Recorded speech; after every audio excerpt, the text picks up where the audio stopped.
हम मर जाएंगे, शहीद हो जाएंगे, जेल में जाना पड़े जेल में जाएंगे, हथकड़ियां पहनना पड़े हथकड़ियां पहनेंगे, रास्तों पर उतरना पड़े रास्तों पर उतरेंगे, कितनी बड़ी कुर्बानी देना पड़े हम कुर्बानी देंगे।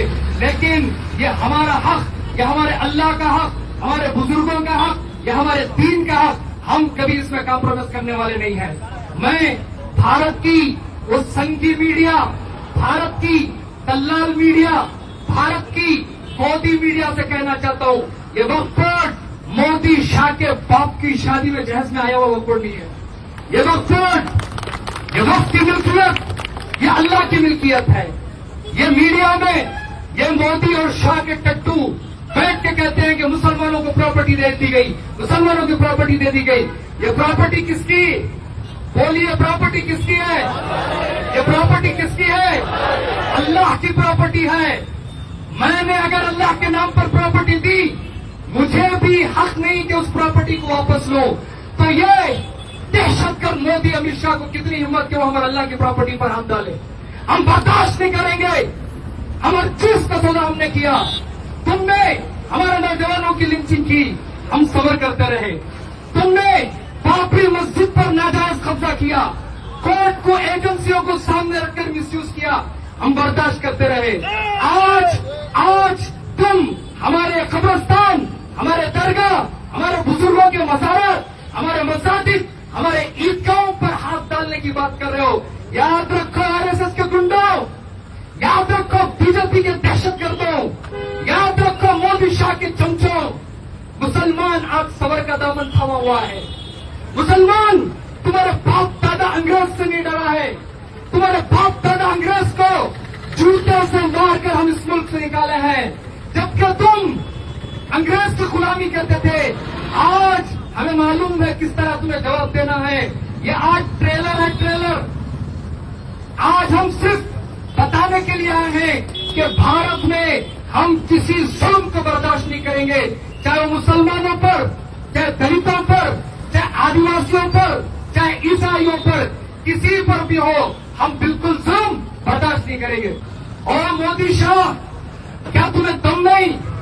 आरएसएस के और कारसेवकों को तुम्हें दम नहीं?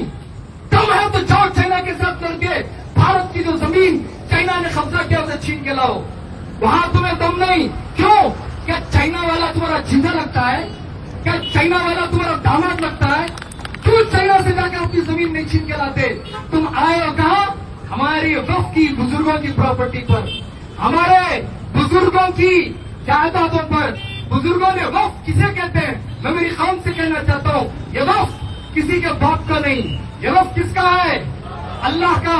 हमारे बुजुर्गों ने, हमारे आबा अजदाद ने, हमारे औलिया अल्लाह ने अल्लाह के नाम पर कौम की तालीम के लिए, कौम के बेवाओं के लिए, कौम के मजलूमों के लिए हमारे बुजुर्गों ने इस वक्त को अल्लाह के लिए वक्त किया था, ताकि इससे निकलने वाले पैसे से कौम का मसला हल हो। लेकिन ये जालिम हुकूमत आज इस हमारे हक को छीनना चाहती है। याद रखो, ये इतना आसान नहीं है। वो बीजेपी वालों, तुम्हारा सूरज आज सवाल की तरफ आ चुका है। ये मुसलमान का सबर मामूली नहीं है, ये मुसलमान का सुकून मामूली नहीं है।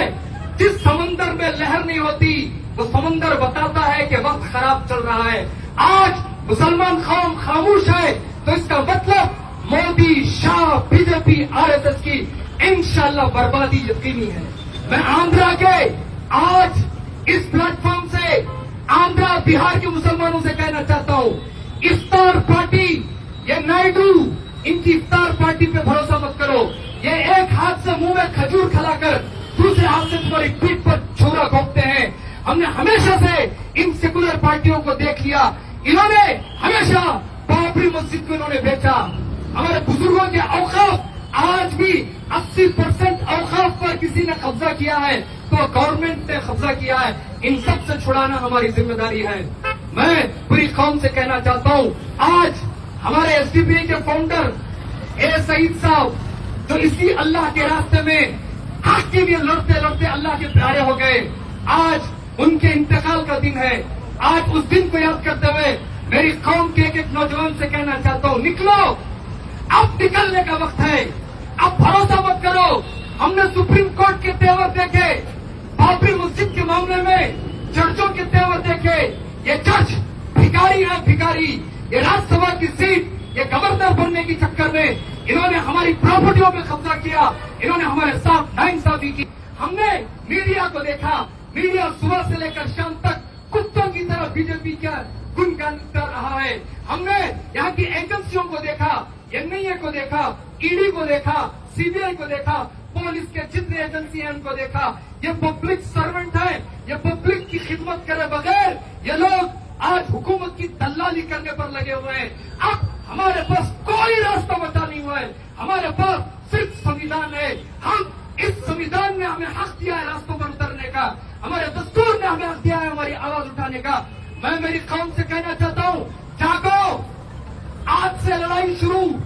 अगर ये बिल वापस नहीं ली गई, हमें चप्पे चप्पे में शाहीन बाग बनाना पड़ेगा। मैं कौम से, मेरी बहनों से कहना चाहता हूं, अगर ये बिल वापस नहीं ली गई तो हमें चप्पे चप्पे में शाहीन बाग बनाने की जरूरत पड़ी। क्या आप सब साथ दोगे? क्या मुल्क का चक्का जाम करोगे? क्या आप रास्तों पर उतरोगे? बुज़दिली से मरने से अच्छा है हक के लिए लड़ते लड़ते शेर की जिंदगी गुजारना।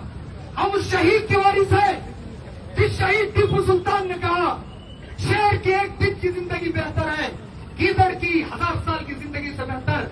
और कौम के गयूर नौजवानों और मुसलमान उलमा और मुसलमानों के जिम्मेदारों, मैं तुमसे कहना चाहता हूं, अभी कब तक हम सबर का दामन पकड़े?